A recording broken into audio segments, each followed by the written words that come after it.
Africa is about 30 million kilometers squared with a population of 1.2 billion people.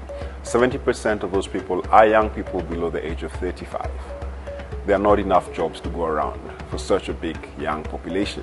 So young people have decided among themselves to build businesses to fill in this gap.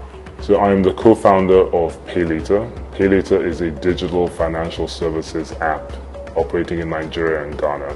My company is called Dana Communications Limited. For now, we do logistics, courier services.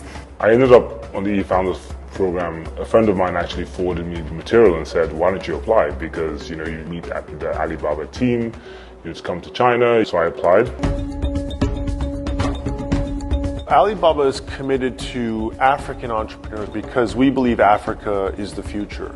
And if you look at the infrastructure today, it will allow the African economies to leapfrog traditional economic systems and go straight into the digital economy. I think this makes for a very ripe opportunity for these entrepreneurs to make an impact, and we want to help support and empower them to do that. So the eFounders Fellowship concept really started when Jack became a special advisor to UNCTAD with a focus on entrepreneurship and youth. The three principal objectives for the eFounders Fellowship. First, to give young net entrepreneurs from Africa an opportunity to experience in practice what possibilities exist and how they can replicate this in their own work situations back home. Secondly, to create a network of believers in the opportunities in the digital economy. And third, we're trying to create a large constituency of young entrepreneurs who so strongly see the possibilities of the electronic marketplace that they will add to the pressures for the creation of an ecosystem for e-commerce development in Africa.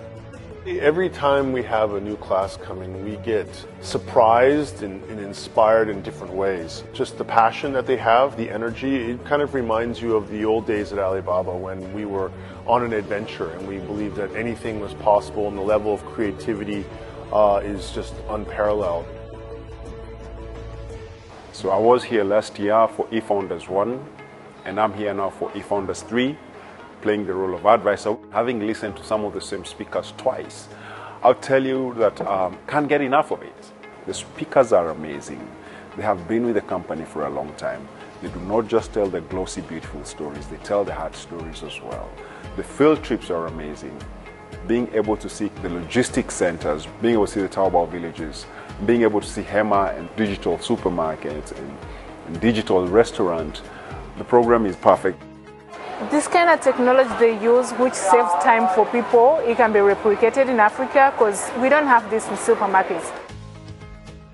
I had the chance of meeting Jack Ma, and out of his talk, number one thing that I learned is behind business there are people. Expected lots of numbers, lots of figures, but it was like behind all of us, we're still human beings. Let's try make this world a better place. The first week we had so many speeches and talks about the vision and the mission of Alibaba. First I was a bit cynical, like I'm here to do some work, but then later on I was like, actually what motivates me?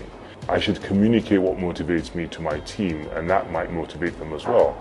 So I'm going to take a lot of learnings back, especially communicating your vision. I'm planning to take in the ideas and the information that they've given us, go, try make it to fit my target market. One of the great things about the eFellowship is that by bringing all of us together, Jack Ma and Alibaba are saying, we want you guys to take the initiative as well to make connections under the sort of the eFellowship umbrella and actually, do it yourselves as well with our support. It's bringing Africans to make Africa feel smaller so that we can actually trade and partner and, work well together and create a bigger market. They came and they saw. They saw the future they were trying to build. And if you discuss with them today, they'll tell you, I know where I'm going. Before this particular trip, I had no idea how big I could get or how the potential or the opportunity that was presented for me. And that's one of the biggest things. They have hope now.